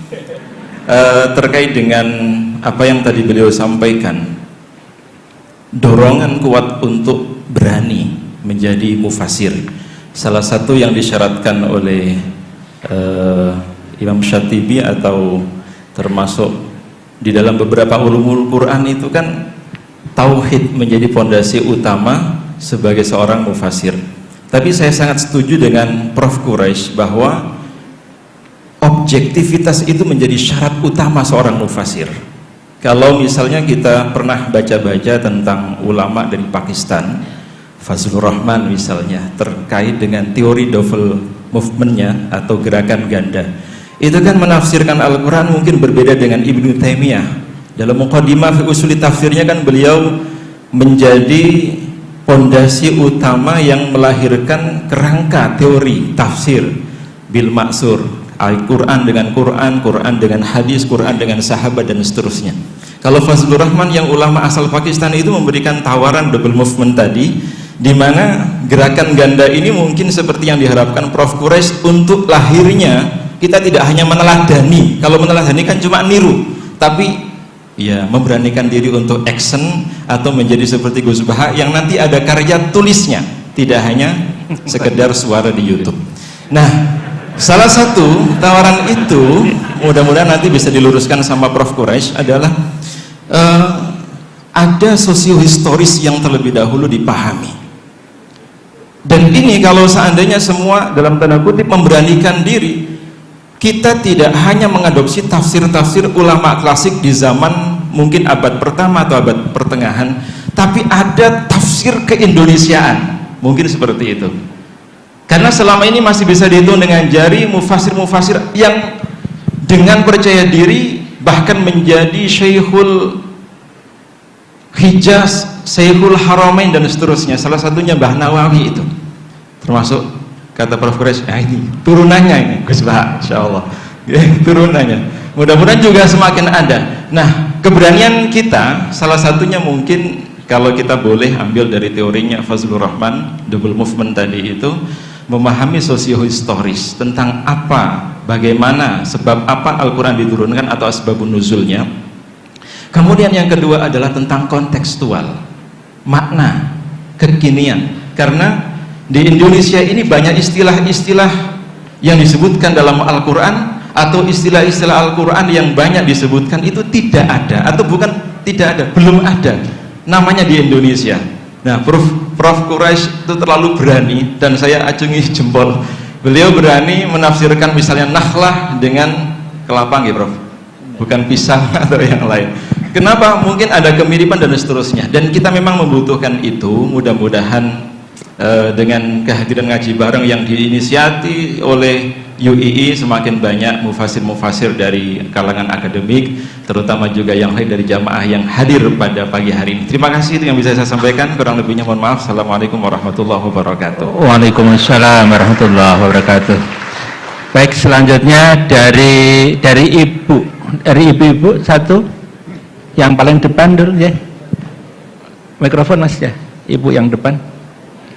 Ada mikrofon sebelah selatan. Mohon dibantu mikrofon. Yang depan, Mbak. Baris depan. Ibu dari IKI, ini Ikatan Keluarga Ibu-Ibu UII ya. IKI ya, IKI UII ya. Ya, silakan Ibu ya. Bismillahirrahmanirrahim. Assalamualaikum warahmatullahi wabarakatuh. Waalaikumsalam warahmatullahi wabarakatuh. Perkenalkan, kami dari anggota IKI UII, istri dari Bapak Muntoha, dosen Fakultas Hukum UII.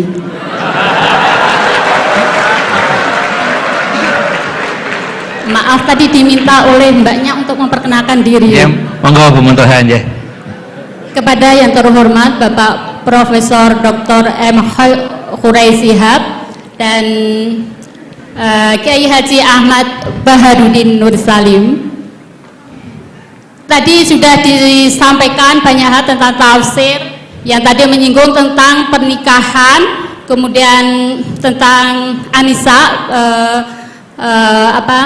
tentang perempuan dan sebagainya. Kemudian saya ingat pada suatu saat saya berdebat dengan suami saya. Bagus ini. Betul ini.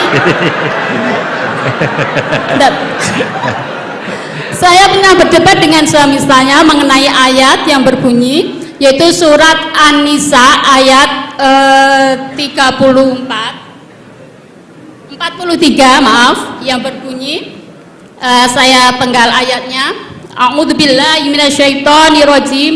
Bismillahirrahmanirrahim. Wa in kuntum mardaa ala safarin aw jaa ahadum minkum minal ghaiti aw lamastumun nisa falam tajidu ma'an fatayammamu sa'idan thayyiban famsahu biwujuhikum wa aydikum innallaha kana afuwan ghafura. Yang jadi pertanyaan adalah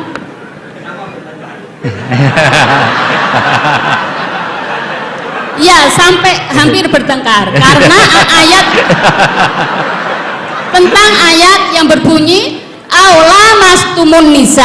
Oke, aula mastumun nisa. Di sini kami teringat dulu waktu masih kuliah di IAIN, pelajaran usul fikih yang mana dosen saya almarhum beliau sudah Pak Nur Madawam, beliau menerangkan tentang arti dari aula mastumun nisa, di mana beliau sebenarnya tidak bisa memberikan jawaban yang pasti. Hanya beliau menyampaikan perbedaan pendapat dari kata aula mastumun nisa, yaitu ada dua mazhab. Yang satunya berpendapat bahwa aula mastumun nisa itu artinya adalah menyentuh, dan mazhab yang satunya saya lupa mazhab apa, itu maknanya adalah berhubungan suami istri.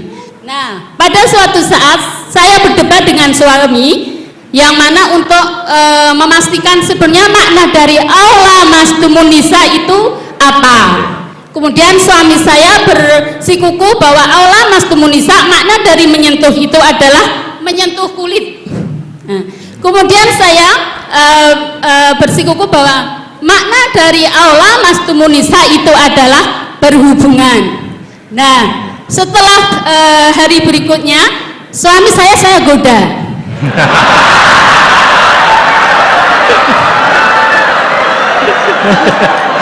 Ini ya, kontekstual ya. Saya goda. Setiap habis wudhu, suami saya goda dengan saya sentuh kulitnya.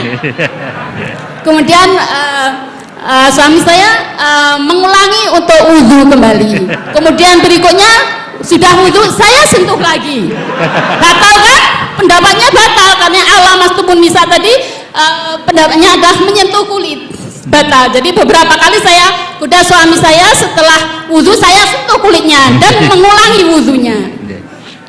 Dan berikutnya karena saya masih waktu itu berpegang bahwa menyentuh itu adalah berhubungan suami istri. Nah, yang jadi pertanyaan Prof. Khurai Shihab yang kami hormati adalah makna tafsir daripada ayat aula mastumun nisa yang sebenarnya itu yang mana? Apakah sekedar menyentuh atau berhubungan suami istri?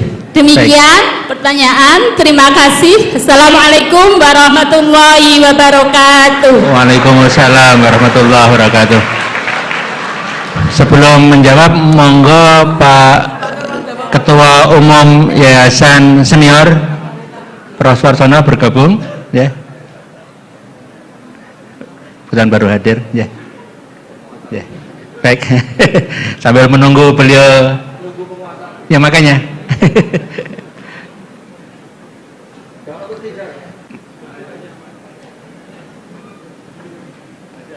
Ya.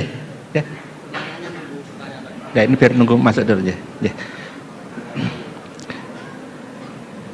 Baik, Ibu Bapak, tampaknya dua penanya dulu. Yang pertama dari Pak Solahuddin terkait dengan lebih berani dan kontekstual kira-kira gitu dalam menafsirkan. Kemudian yang kedua, monggo ini Pak Suwarsana Muhammad,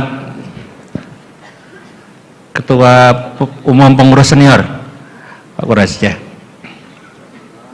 Ya. Ya, ya. Kemudian yang kedua pertanyaan dari Bu Muntoha terkait dengan tafsir Aula Mastumun Nisa. Ya, nah, yang mungkin yang pertama, yang kedua Gus dulu ya, monggo Gus. Yang kedua loh ya. Yang kedua.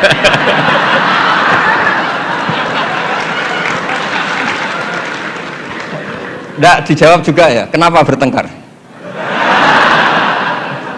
Terus pertanyaan kedua, kenapa hanya nyentuh saja tidak diteruskan?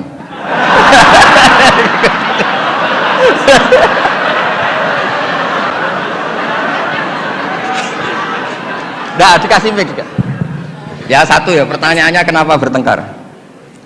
Jadi bertengkar dalam arti bercanda ya, tidak bertengkar yang serius dengan nafsu amarah tidak. Tapi ini bertengkar dalam arti memperdebatkan tentang ayat yang berbunyi Aula Mastumun Nisa tadi. Aula Mastumun Nisa. Setelah nyoba menyentuh, kok kenapa suami nggak tertarik meneruskan? Itu pasti Pak. Itu pasti. Sebab Kan ditinggal wudhu lagi tadi. Sebab waktu sholat, waktu untuk mengerjakan sholat, dan saya sengaja menggoda suami karena berpendapat bahwa menyentuh itu adalah menyentuh kulit, hanya menyentuh kulit adalah batal wudhu. Nah, makanya beberapa kali saya goda. Kalau nanti pertanyaan Gus Baha dilanjutkan.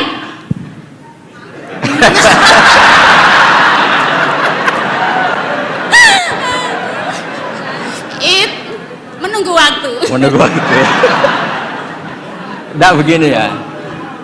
Ini tadi saya minta Pak Warsono ikut berdiri, ini yang punya badan wakaf, yang ketua. Begini. Yang jelas jangan memicu kata Pak Rektor dulu MZU dan Newcastle United sama apa? Manchester United. Karena ini sudah jadi madhab identitas. Kalau yang seperti itu NU, seperti ini Muhammadiyah, kayak kunut lah. Kunut itu NU, tidak kunut itu Muhammadiyah. Berarti Imam Syafi'i itu NU, Abu Hanifah itu Muhammadiyah. Begini, kita kan nekuni itu ya, nekuni sekali. Saya bilang nekuni sekali bukan niat sombong, enggak, supaya Anda tahu Rektor milih saya jadi ahli tafsir itu tidak salah. Memang benar-benar saya tekuni. Profesor Zaini maksudnya, bukan? Dekat. Oh ya ya. Ya tadi karena saya sebenarnya sudah uzlah tadi, yang Pak Kores nggak pernah setuju. Begini ya, dalam kitab Ahkamul Quran yang ditulis Imam Baihaqi meriwayatkan makalah-makalah Imam Syafi'i, beliau jelas ngendikan lamisa dari mulamasah. Mulamasah itu nyentuh. Naha Rasulullah an bai'il mulamasah. Ini saya cerita Imam Syafi'i dulu, nggak cerita suami Anda, enggak cerita Pak Muntaha Anda. Naha Rasulullah an bai'il mulamasah. Nabi itu menyegah, melarang jual beli yang hanya unsur disentuh, kemudian itu pengganti kata luzum. Kali sudah disentuh berarti oke. Sehingga beliau yakin seyakin-yakinnya kalau mulamasah urusan al-jassu bil yad, memang menyentuh. Nah, satu-satunya riwayat yang populer itu adalah Ibnu Abbas. Ibnu Abbas mengartikan Aula Mastumun Nisa itu au jama'tumun nisa, memang sampai hubungan suami istri. Berarti Anda Ibnu Abbas, suami Anda Imam Syafi'i. Nah, Kiai Jawa itu paling pinter ngerekayasa hukum. Kiai-kiai NU itu kalau keseharian, kalau tersentuh istrinya memang wudhu. Kalau banget-banget diteruskan, cantik banget diteruskan. Saya ulang lagi ya, Kiai NU kalau disentuh istrinya wudhu. Kalau cantik banget diteruskan. Nggak nyindir, ini cerita aja. Gitu. Pengalaman Gus Bah. Ya, alhamdulillah berarti cantik banget. Nah, tapi kan madhab Syafi'i itu ada problem, yaitu beliau meyakini dan hampir semua ulama meyakini kalau tawaf itu harus suci, dan kalau berdesaan di Ka'bah zahmah itu kan pasti kesentuh perempuan. Nah, di bab ini KBIH memberi saran, sudahlah di bab ini intikal madhab, kamu kesentuh perempuan atau sebaliknya tidak batal. Tapi di kehidupan sehari-hari memang perasaannya orang-orang Syafi'i, sebenarnya itu orang Syafi'i bukan orang NU, tapi sudah diambil alih NU. Sampai ketahuan Pak Quraisy itu kalau di kampung-kampung, enggak Sayyidina NU, enggak Sayyidina ya Muhammadiyah. Kalau kunut, padahal kita yang nekuni madzhab tidak ada seperti itu, ini Syafi'i, ini Maliki ini. Nah, tapi jangan juga nanti terus beralih, ini madzhabnya Pak Muntaha, ini madzhabnya istrinya. Wah, malah ada pendiri madzhab baru nanti dalam Islam. Ya, jadi konflik Anda, berdebat Anda bagus lah. Jadi kesannya UI itu di rumah pun ilmiah gitu.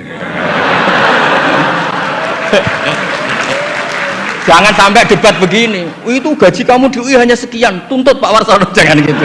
Itu kan tidak ilmiah. Alhamdulillah lah, itu bagus. Teruskan saja debatnya. Ya jelas ya, memang begitu riwayatnya begitu. Ya Anda nanti terserah. Kalau dalam ilmu tasawuf, madzhab itu gampang. Kamu yakin tidak ketemu Allah dengan pendapat itu? Madzhabun al-Qawwahabi, kalau dalam ulama, hadza madzhabi al-Qawwahabi. Ini pendapat saya yang sampai ketemu Allah itu saya siap. Makanya saya ini bukan sok-sokan ini mengatur di depan Pak Quraisy, saya tidak mungkin bohong. Saya itu jadi kiai besar itu susah dan sungkan. Karena terus dihormati, disubyo-subyo. Jangan-jangan ini bagian duniawi. Sehingga saya kalau di rumah, tanya istri saya, keluarga saya. Kalau di rumah itu saya sering jenguk kiai-kiai madi, ini kiai kampung. Ini sebagai kafaro saya, jangan-jangan saya kenal rektor UI itu bangga, kenal ketua badan wakaf bangga. Sehingga ini urusannya hanya bangga-bangganan, keren-kerenan. Sampai segitu tradisi di keluarga saya ini, karena ya memang itu tradisi. Dulu itu namanya Imam Syafi'i itu top terkenal, tapi punya mitra debat itu namanya Syaiban Ar-Ra'i. Itu pengembala kambing miskin. Suatu saat Imam Syafi'i jenguk ke Syaiban Ar-Ra'i ini, tanya, menurut kamu zakat itu wajib pada siapa? Kata Syaiban Ar-Ra'i, menurut kamu apa menurut saya? Ya menurut kamu, saya tanya kamu ya menurut kamu. Ala kulli ghaniyin wa faqirin. Zakat itu wajib bagi orang kaya dan orang fakir. Loh kenapa? Masa orang fakir sudah miskin wajib zakat? Memangnya orang fakir hartanya bersih semua? Enggak kan? Saya memberi contoh itu nyuwun sewu, tampaknya menyinggung. Di kampung saya itu kan kalau ada acara misalnya haul atau pengajian atau apa. Gak mungkin kan di UI tak contohkan acara apa gitu yang pakaiannya serono kan, gak mungkin misalnya acara-acara apa. Itu orang yang hanya beli rafia, ngerti itu sama rafia? Apa bahasa Indonesia rafia itu? Sudah pokoknya rafia. Itu lapangan tuh gak jelas milik siapa. Yang pertama masang rafia itu yang paling berhak menerima apa? Parkir. Dan akhirnya ya dapat uang. Coba itu atas nama fikih itu sah apa enggak? Itu kalau atas nama orang fikir, yang fikir enggak dia tok. Kalau atas nama tamaluk, apa dia memiliki itu, milik orang banyak. Itu banyak tukang parkir yang di kampung saya terus tanya, iya Gus bener jenengan, kita yang tukang parkir itu nanti trotoar juga gitu, hanya modal rafia terus dia berhak. Artinya apa? Rezeki orang miskin juga banyak yang masalah kalau nggak dizakati itu. Terus Imam Syafi'i tertawa-tawa. Ya tertawa-tawa artinya terjadi madzhab bersama. Negara hanya mewajibkan zakat sama orang kaya, karena itu yang harus dituntut kalau udah zakat. Tapi orang miskin silahkan, yang merasa rezekinya juga macam-macam itu juga harus zakat, karena zakat itu filosofinya itu kan tathhirul mal, mensucikan harta. Dan kita tadi wong nggak ikut punya lapangan, nggak ikut punya trotoar, hanya modal rafia, terus kita yang berhak, orang lain tidak berhak, padahal orang lain ini bisa lebih miskin ketimbang kita. Nah itu pentingnya debat. Itu lebih mutu timbang debatnya suami Anda dan Anda ini, Syaiban Ar-Ra'i. Tapi itu bagus, itu kasih bonus Pak Rektor, itu hebat itu. Di rumah masih debat fikih itu hebat itu. Dia nggak tenang. Terima kasih. Baik, yang pertama tadi pertanyaannya terkait dengan kerinduan. Kerinduan untuk mendapatkan tafsir yang berani dan kontekstual, termasuk kerinduan, mohon izin Gus Bah, kerinduan tafsirnya Gus Bah kapan keluar gitu. Gitu ya Pak. Saya menyampaikan ini. Ya, mohon pendapatnya. Bagaimana caranya supaya lahir tafsir Indonesia yang berani dan kontekstual keindonesiaan. Bagaimana caranya? Mari kita bersama-sama menugaskan UII untuk itu. Itu cara yang paling tepat.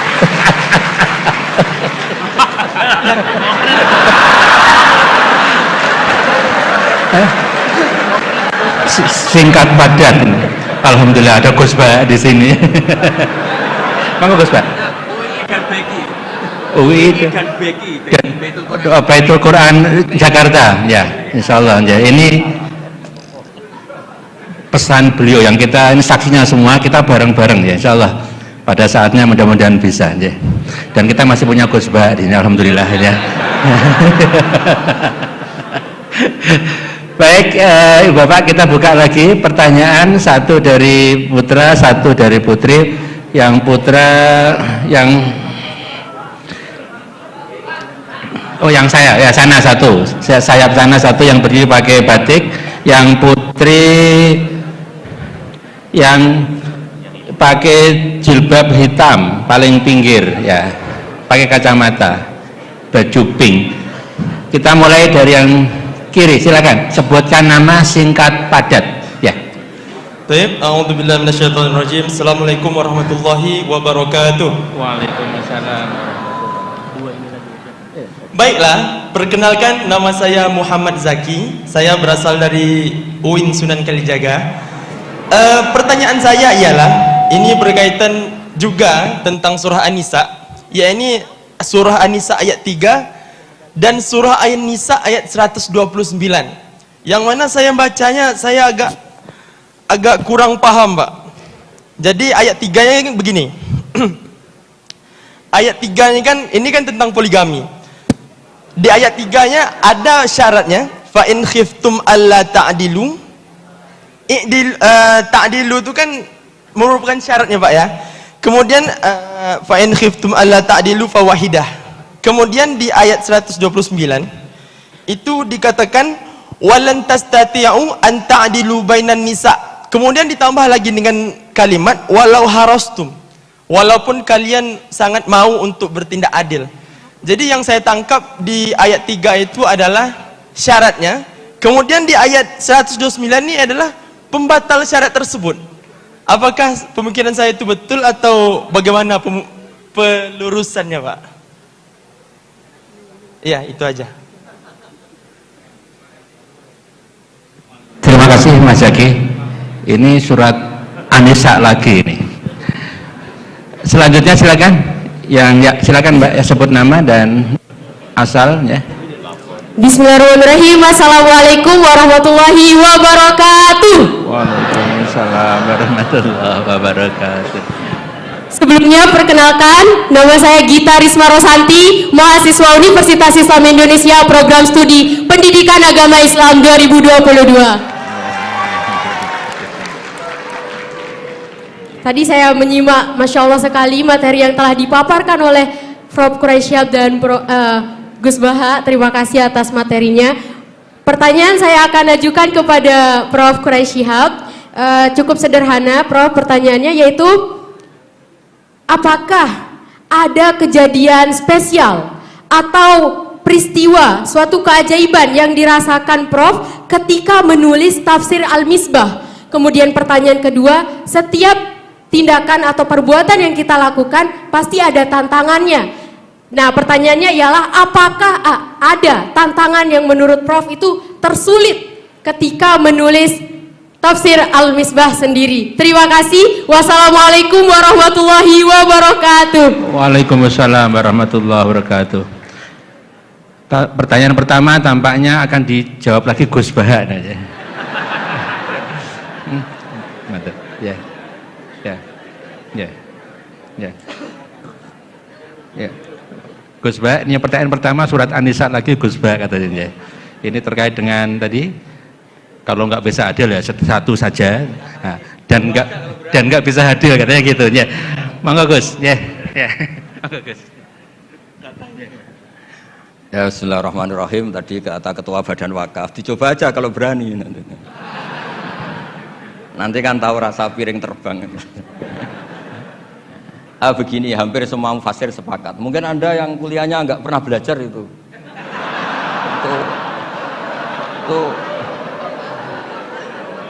Itu di semua tafsir ada itu. Jadi kalau mailul qalbi atau fi'lul qalbi itu tidak bisa dikendalikan. Kamu nggak mungkin kan lebih mencintai yang 70 ketimbang yang 17 kan. Secara jibilah watak kemanusiaan itu kan pasti mencintai yang lebih cantik, lebih muda, lebih loyal.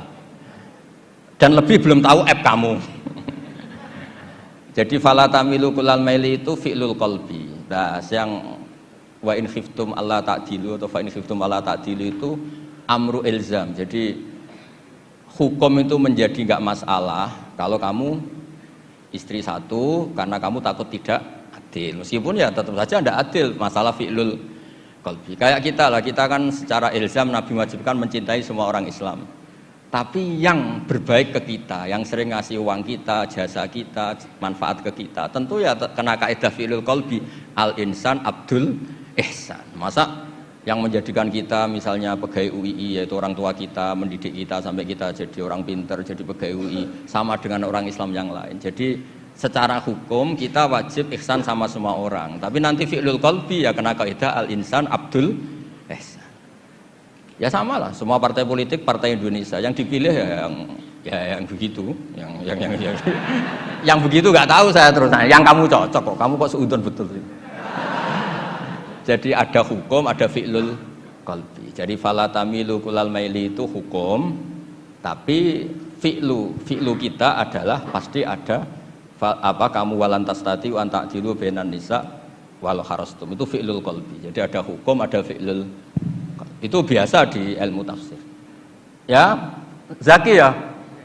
Ya belajar lagi ya, jangan tanya dulu, belajar. Ya sabar. Baik ya. Baik, yang kedua tadi pertanyaan terkait dengan apa ada kejadian luar biasa dan tantangan ketika mengerjakan tafsir Al-Misbah. Prof. Quresh ya. Silakan.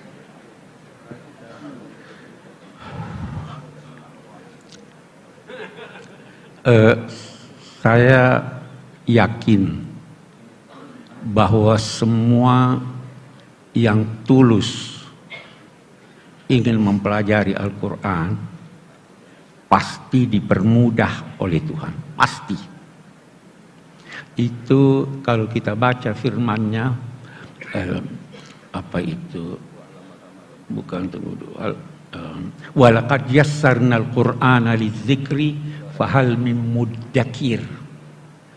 Kata Imam Al-Biqai menarik bahwa kata muddakir pada mulanya mutazakir, kemudian taknya dihapus menjadi muzakkir, kemudian titiknya dihapus membacakan muddakir untuk mengisyaratkan, untuk mengisyaratkan bahwa upaya walau sedikit selama dibarengi dengan ketulusan dan kecintaan kepada Allah, Tuhan akan mempermudah yang bersangkutan.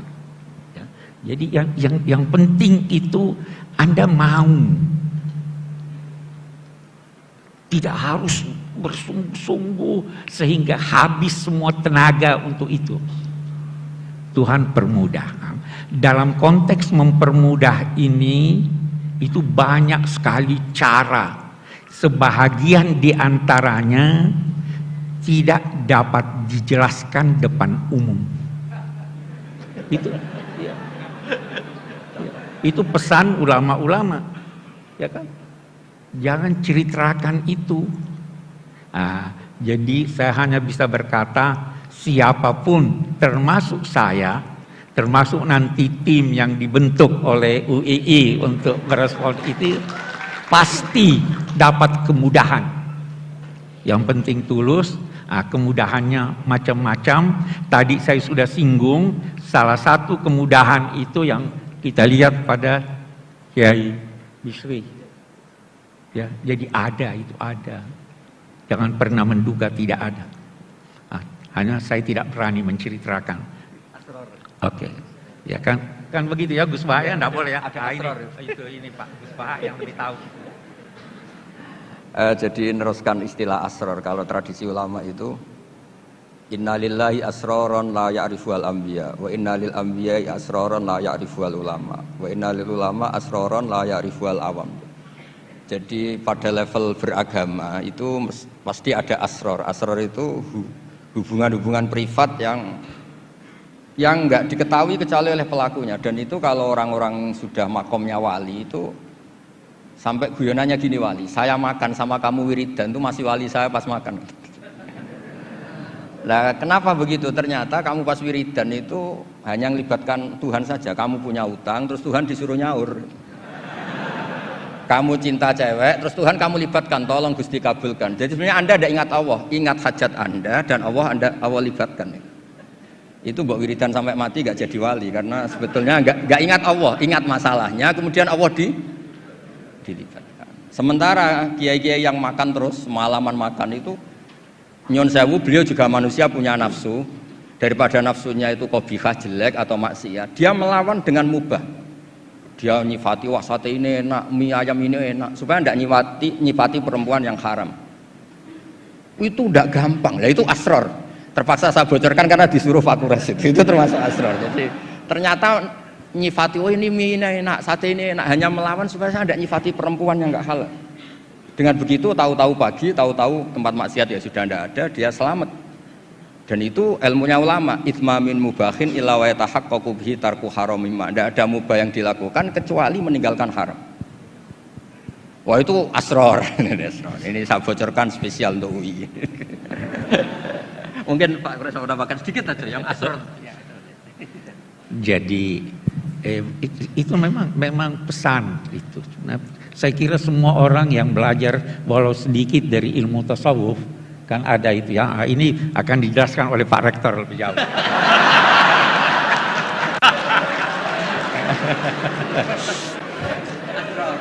Susah jadi moderatornya ini. Karena asror tadi sesuatu yang privat. Nah, wawadi dalam artian yang positif. Jadi rahasia-rahasia yang tidak mudah untuk diungkapkan di ruang publik, kira-kira seperti itu. Ibu Bapak, kita udah 1,5 jam lebih. Nggak kerasa aja? Sama.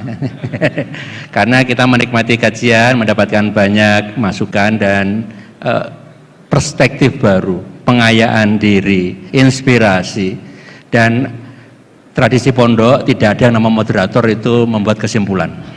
Nah, sehingga ini juga tidak ada kesimpulan. Silakan disimpulkan masing-masing dengan rasa bahagia, dan kita pungkasi sesi ini dengan membaca hamdalah. Alhamdulillahirabbil alamin.